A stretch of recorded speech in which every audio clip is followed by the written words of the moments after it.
கிறிஸ்துவுக்குள் அன்பானவர்களே, காலைதோறும் கர்த்தரின் வார்த்தை என்ற நிகழ்ச்சியின் மூலம் உங்களுக்கு வாழ்த்துதலையும் வணக்கத்தையும் தெரிவித்துக் கொள்கிறேன். இன்றைய நாளுக்கான தேவ வார்த்தையானது சங்கீதங்களின் புத்தகம் 119 71 119 நான் உபத்திரவப்பட்டது எனக்கு நல்லது, அதனால் உமது பிரமாணங்களை கற்றுக்கொள்ளுகிறேன் என்பதான இந்த வார்த்தை இந்த நாளிலே கொடுக்கப்பட்டிருக்கிறது. உபத்திரவப்பட்டது நல்லது, அதனால் பிரமாணங்களை கற்றுக்கொள்ளுகிறேன். நம் தேவனுடைய கிரியைகளை இன்றைய வசனத்தில் நாம் காணலாம். அதற்கு உதாரணமாக யோவான் 15ஆம் அதிகாரம் 2ஆம் வசனத்திலே பார்ப்போம் என்று சொன்னால், அங்கே ஒரு வார்த்தை போடப்பட்டிருக்கிறது.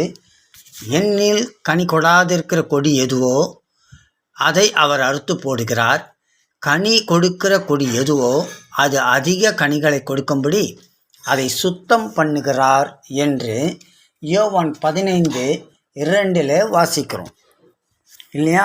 அவ்விதமாக பார்க்கும்போது மெய்யான திராட்சை செடியாக இயேசுவில் நிலைத்திருக்கும் கொடிகளாகிய நாம் அதிக கனிகளை கொடுக்கிறோம். இன்னும் அதிகமான கனிகளை கொடுக்கும்படி பிதாவானவர் நம்மை சுத்தம் பண்ணுகிறார். அதுதான் அங்கே நடக்கிறது இல்லையா? கிறிஸ்துவுக்குள் தேவபக்தியாய் நடக்கிறவர்களுக்கு உபத்திரமும் வேதனைகளும் பாடுகளும் வருகிறது என்று 2 தீமோத்தேயு 3:12 வாசிக்கிறோம். ஆனாலும் அவைகளை ஜெயிக்கவும் மேற்கொள்ளவும் தேவனாகிய கர்த்தர் நம்மை பலப்படுத்துகிறவராய் இருக்கிறார். ஆனாலும் பல வேளைகளில் இவைகளெல்லாம் நினைத்து நாம் சோர்ந்து போகிறோம். பக்தியாய் நடக்கிற எனக்கு மட்டும் ஏன் இந்த பாடுகள், இந்த சோதனைகள்? இப்படிப்பட்ட கேள்விகளுக்கு பல நேரங்களில் விடை கிடைப்பதில்லை. இன்றைய வேத வசனம் இக்கேள்விகளுக்கான விடையினை தருகிறது.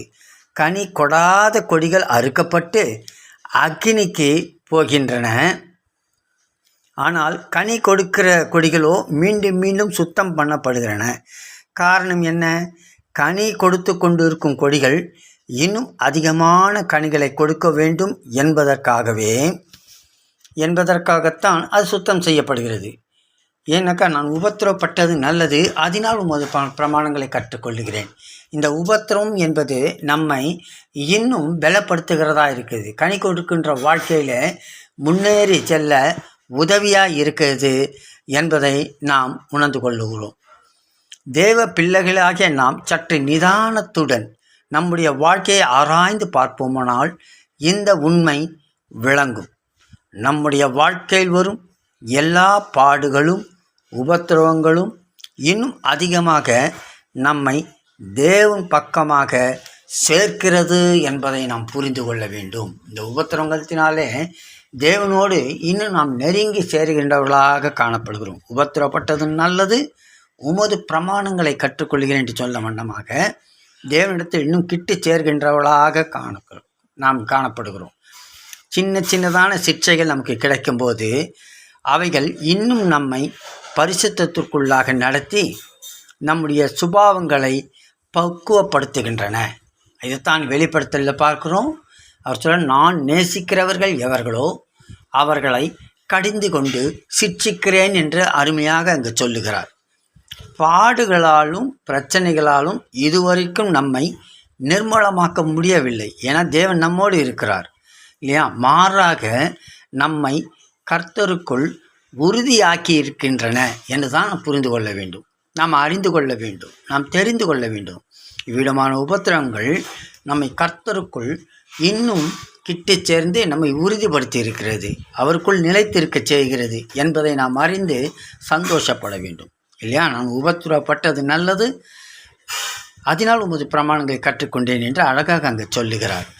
எனவே தேவ பிள்ளைகளாகிய நாம் உபத்திரவங்களில் சோர்ந்து போகாமல் தைரியமாய் பொறுமையோடு இருப்போம்.